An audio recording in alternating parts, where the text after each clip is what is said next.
दोस्तों आखिर नबी करीम सल्लल्लाहु अलैहि वसल्लम के सगे चचा की वो क्या खसूसियात थी जिसकी वजह से उसका नाम लेकर उस पर लानत भेजी गई। आखिर कुरान ने अबू लहब पर ही पटकार क्यों की, जबकि उस दौर में अबू जहल समेत कई सरदारान ऐसे थे जो नबी करीम सल्लल्लाहु अलैहि वसल्लम और इस्लाम के खिलाफ थे। दोस्तों कदीम ज़माने में चूंकि पूरे अरब में हर तरफ बदअमनी कत्ल गारत का माहौल था, लेकिन अरब में रिश्तेदारों के साथ उसने सलूक को सही जबकि कतई रहमी को बहुत बुरा समझा जाता था। और इसी वजह से जब नबी करीम सल्लल्लाहु अलैहि वसल्लम ने लोगों को इस्लाम की दावत देनी शुरू की तो बाकी सरदारों और वहाँ रहने वाले लोगों ने तो आप सल्लल्लाहु अलैहि वसल्लम की सख्त मुखालफत की, लेकिन बनी हाशिम और बनी मुतलिब ने आपकी मुखालफत नहीं की बल्कि कुलम कुल आपकी हिमायत करते रहे। हालांकि उनमें से अक्सर आपकी नबूवत पर ईमान नहीं लाए थे। उस वक्त के वो दूसरे लोग जो आपके सख्त खिलाफ थे नबी करीम सल्लल्लाहु अलैहि वसल्लम के खानदान के खिलाफ नहीं थे, क्योंकि सब जानते थे कि मोहम्मद सल्लल्लाहु अलैहि वसल्लम के नए दीन की तबलीग की वजह से आपके रिश्तेदार कभी भी आपके खिलाफ नहीं हो सकते। दोस्तों इस इखलाकी उसूल को जिस जमाने जाहिलियत में भी अरब के लोग वाजिबुल एहतराम समझते थे, सिर्फ एक शख्स ने इस इखलाकी उसूल को तोड़ डाला और वो था अबू लहब।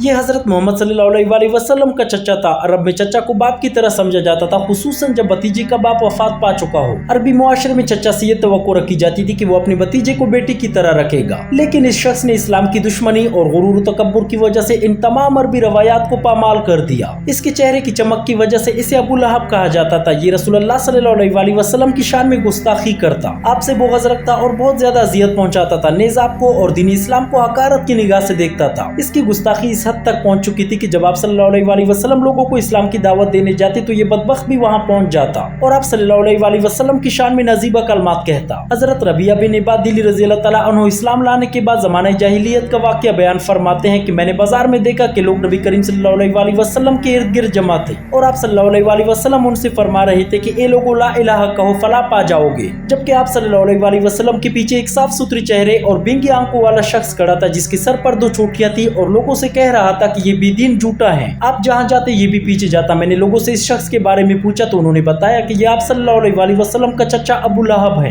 इस रवायत से पता चलता है कि अबू लहब कितना बदबख्त था, मगर ये एक काबिल तस्लीम हकीकत है कि गुस्ताखी रसूल को बाला आखिर भयानक अंजाम से 2 चार होना पड़ता है। अबू लहब के साथ भी कुछ ऐसा ही हुआ और अल्लाह ताला ने इसे रहती दुनिया के लिए इबरत का निशान बना दिया। दोस्तों जब मोहम्मद सल्लल्लाहु अलैहि वसल्लम को दावत आम पेश करने का हुक्म दिया गया और कुरान मजीद में ये हिदायत नाजिल हुई कि आप अपने करीब तरीन अजीजों को सबसे पहले अल्लाह के अजाब से डराए, तो आपने सुबह सवेरे कोई सफा के पहाड़ पर चढ़कर बुलंद आवाज से पुकारा या सबाहा, यानी कि हाय सुबह की आफत। अरब में ये सदा वो शख्स लगाता था जो सुबह सवेरे अपने किसी दुश्मन को कबीले पर हमला करते देख लेता था और आप सल्लल्लाहु अलैहि वसल्लम ने ये आवाज अपने कबीले के लोगों को इकट्ठा करने की गर्ज से लगाई थी। ये आवाज सुनकर लोगों ने दरियाफ्त किया कि ये कौन पुकार रहा है। बताया गया कि ये मोहम्मद सल्लल्लाहु अलैहि वसल्लम की आवाज है। इस पर कुरैश खानदान के लोग आपकी तरफ दौड़ पड़े। जब सब जमा हो गए तो आप सल्लल्लाहु अलैहि वसल्लम ने कुरैश के एक एक खानदान का नाम ले लेकर पुकारा और कहा कि अगर मैं तुम्हें ये बताऊं कि पहाड़ के पीछे एक लश्कर तुम पर हमला करने के लिए तैयार है तो तुम मेरी बात सच मानोगे। लोगों ने कहा कि हाँ, हमने कभी आपके मुंह से झूठ नहीं सुना।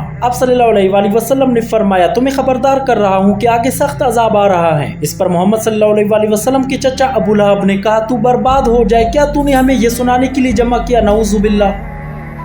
दोस्तों इब्न ज़ैद की रवायत है कि अबू लहब ने मोहम्मद सल्लल्लाहु अलैहि वसल्लम से एक रोज पूछा कि अगर मैं तुम्हारे दीन को कबूल करूं तो मुझे क्या मिलेगा? आप सल्लल्लाहु अलैहि वसल्लम ने फरमाया वही जो और सब ईमान लाने वालों को मिलेगा। उसने कहा मेरे लिए कोई फजीलत नहीं है। मोहम्मद सल्लल्लाहु अलैहि वसल्लम ने फरमाया और आप क्या चाहते हैं? इस पर यह बोला नास जाए उस दीन का जिसमें मैं और ये बाकी लोग बराबर हो। दोस्तों नबी करीम सल्लल्लाहु अलैहि वसल्लम की नबूवत का सबसे पहले इनकार करने वाला यही अबू लहब था। रवायात बताती है कि मक्का में अबू लहब मोहम्मद सल्लल्लाहु अलैहि वसल्लम का हमसाया था और ये आप सल्लल्लाहु अलैहि वसल्लम को गर्मी भी चैन से नहीं रहने देता था। अबू लहब की बीवी उम्मे जमील जो अबू सुफियान की बहन थी रोजाना रात को जंगल जाती और अपने सर पर कांटेदार लकड़ी लाकर आपके घर के दरवाजे के साथ बिछा दी थी ताकि सुबह आपको और आपके बच्चों को इससे तकलीफ पहुंचे। दोस्तों जब मोहम्मद सल्लल्लाहु अलैहि वसल्लम के साहिबजादे कासिम बिन मोहम्मद की वफात के बाद दूसरे साहिबजादे अब्दुल्ला बिन मोहम्मद की वफात हुई तो ये बदबख्त खुशी खुशी दौड़ता हुआ कुरैश के सरदारों के पास पहुंचा और उनको खबर दी कि लो आज मोहम्मद बेनामो निशान हो गए। नऊजुबिल्लाह। दोस्तों अबू लहब का बेटा उतैबा तो जहालत में इस कदर आगे बढ़ गया कि उसने मोहम्मद सल्लल्लाहु अलैहि वसल्लम पर थूका जो आप पर नहीं पड़ा। रसूलुल्लाह सल्लल्लाहु अलैहि वसल्लम की ज़बान से इसके लिए बद्दुआ निकल गई कि खुदाया इस पर अपने कुत्तों में से एक कुत्ते को मुसल्लत कर दे। ये जब लौटकर अपने बाप अबू लहब के पास आया और सारी बातें कह सुनाई तो उसने कहा बेटा अब मुझे तो तेरी जान का अंदेशा हो गया, उसकी दुआ रद्द नहीं जाएगी। इसके बाद ये काफिला यहाँ से रवाना हुआ। शाम के सरजमीन में एक राहिब की इबादत खाने के पास पड़ाव किया। राहिब ने इनसे कहा यहाँ तो दरिंदे बिड़िए इस तरह फिरते हैं जैसे बकरियों के रेवड़, तुम यहाँ क्यों आ गए। अबू लहब ये सुनकर डर गया और तमाम काफिले वालों को जमा करके कहा, देखो मेरे बुढ़ापे का हाल तुम्हें मालूम है और तुम जानते हो कि मेरे कुछ हकूक तुम पर हैं। आज मैं तुम सबसे एक अर्ज करता हूँ, उम्मीद करता हूँ कि तुम सब इसे कबूल करोगे। बात यह है कि मोहम्मद सल्लल्लाहु अलैहि वसल्लम ने मेरे जिगर गोशे के लिए बद्दुआ की है और मुझे इसकी जान का खतरा है। तुम अपना सब सामान और असबाब इस इबादत खाने के पास जमा करो और उसके ऊपर मेरे प्यारे बच्चे को सुलाओ और तुम सब इसके इर्द गिर्द सो जाओ। लोगों ने इसे मंजूर कर लिया। इसी रात अचानक एक शेर आया और सबकी मुंह सूंघने लगा। जब सबकी मुंह सूंघ चुका और जिसे तलाश कर रहा था इसे ना पाया तो पीछे हटकर बहुत जोर से छलांग लगाकर उस जगह पहुंच गया जहां अबू लहब का बेटा सोया हुआ था। वहां जाकर उसका भी मुंह सूंघा और चीर पाड़ कर टुकड़े टुकड़े कर डाला। उस वक्त अबू लहब कहने लगा कि इसका तो मुझे पहले ही यकीन था कि मोहम्मद सल्लल्लाहु अलैहि वसल्लम की बद्दुआ के बाद ये बच नहीं सकता। दोस्तों, नबूवत के 7वें साल कुरैश के तमाम खानदानों ने बनी हाशिम और बनी अब्दुल मुत्तलिब का मुआशरती और मुआशी बाइकाट किया और ये दोनों खानदान नबी करीम सल्लल्लाहु अलैहि वसल्लम की हिमायत पर साबित कदम रहे सिवाय अबू लहब के, क्योंकि अबू लहब तमाम तर निशानियां देखने के बाद भी नबी करीम सल्लल्लाहु अलैहि वसल्लम का साथ देने की बजाय कुफार कुरैश का साथ देता रहा। ये बाइकाट 3 साल तक रहा और इस दौरान इन दोनों खानदानों पर फाकों की नौबत आ गई। जब मक्का में कोई तिजारती काफिला आता और इन दोनों खानदानों में से कोई इस काफिले से खुराक की चीजें लेने जाता तो ये उन ताजरों से कहता कि इनसे इतनी कीमत मांगो कि ये खरीद ना सके, फिर तुम्हें जो खसारा होगा वो मैं दूंगा। चुनांचे ये ताजर बेतहाशा कीमत मांगते जिसकी वजह से खरीदार खाली हाथ अपनी बीवी बच्चों के पास जाते। दोस्तों, इन्हीं हरकत की वजह से कुरान मजीद में इसका नाम लेकर इसकी मुजम्मत की गई। मक्का से बाहर अहले अरब जो हज के लिए आते या मुख्तलिफ मकामात पर लगने वाले बाजारों में जमा होते, उनके सामने ही जब रसूलुल्लाह सल्लल्लाहु अलैहि वसल्लम का अपना चचा आपकी मुखालफत करता तो लोग समझते कि कोई चचा बिला वजह खुद अपनी ही भतीजे के खिलाफ बुरा भला क्यों कहेगा। इसीलिए वो अबू लहब की बातों से मुतासिर होकर रसूलुल्लाह सल्लल्लाहु अलैहि वसल्लम के बारे में शक में पड़ जाते। मगर जब सूरह लहब नाजिल हुई और अबू लहब ने गुस्से में औल फौल बकना शुरू कर दिया तो लोगों को मालूम हो गया कि रसूलुल्लाह सल्लल्लाहु अलैहि वसल्लम की मुखालफत में अबू लहब का कौल काबिल एतबार नहीं है और लोगों को ये मालूम हो गया कि यहाँ किसी की गुंजाइश नहीं है। गैर अपना हो सकता है अगर ईमान ले आए और अपना गैर हो जाता है अगर कुफर करे।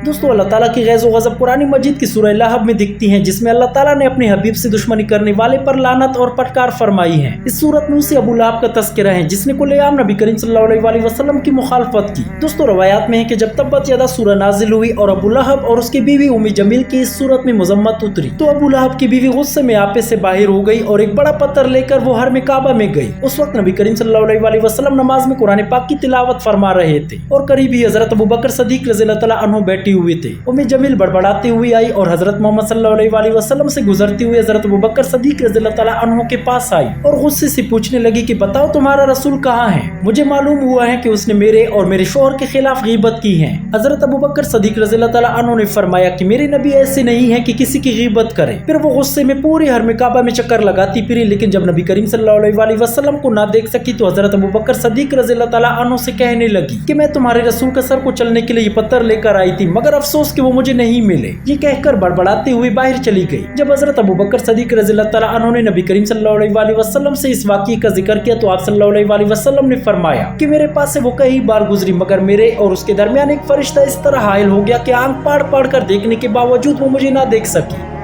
दोस्तों, सूरह लहब में अल्लाह ताला ने अबू लहब का जिक्र किया है जिसका मफहूम है कि अबू लहब के दोनों हाथ टूट जाए और वो तबाह हो जाए क्योंकि उसने हमारे हबीब पर हाथ उठाने की कोशिश की है। इसे इसके माल ने कुछ फायदा न पहुंचाया और ना ही इसकी कमाई ने। अनकरीब वो शोलों वाली आग में जा पड़ेगा और इसकी औरत भी जो कांटेदार लकड़ियों का बोझ सर पर उठाए फिरती है और हमारे हबीब की तलवों को जख्मी करने के लिए रात को इनकी राहों में बिछा देती है। इसकी गर्दन में खजूर की चाल का वही रस्सा होगा जिसे कांटों का गिट्टा बांधती है। दुनिया में तो अबू लहब का हाल ये हुआ कि इसको जहरीली किस्म की एक बीमारी हुई जिसे अलुत्सिया भी कहा जाता है, जो पूरी जिस्म में फैल गई। हर जगह से बदबूदार पीप बहने लगा, गोश्त गल गल कर गिरने लगा। इसके बेटों ने इसे घर से बाहर फेंक दिया और इसने तड़पते तड़पते जान दे दी। इसकी लाश 3 दिन तक यूं ही धूप में गलती सड़ती रही और लोग इसकी बदबू से तंग आ गए और इसके बेटों को लानत मलामत करने लगे। तो इन्होंने चंद हबशी गुलामों से गड्ढा खुदवाया और लकड़ियों से इसकी लाश को दूर से ही धकेल कर इस गड्ढे में फेंक दिया और ऊपर से मिट्टी डाल दी। दोस्तों, ये था अंजाम दुश्मन इस्लाम का। उम्मीद करता हूँ वीडियो आपको अच्छी लगी होगी। अगर आप चैनल पर नए हैं तो चैनल को सब्सक्राइब करें, वीडियो पसंद आई हो तो वीडियो को लाइक करें। मिलते हैं अपने अगली वीडियो में, तब तक के लिए अल्लाह हाफिज।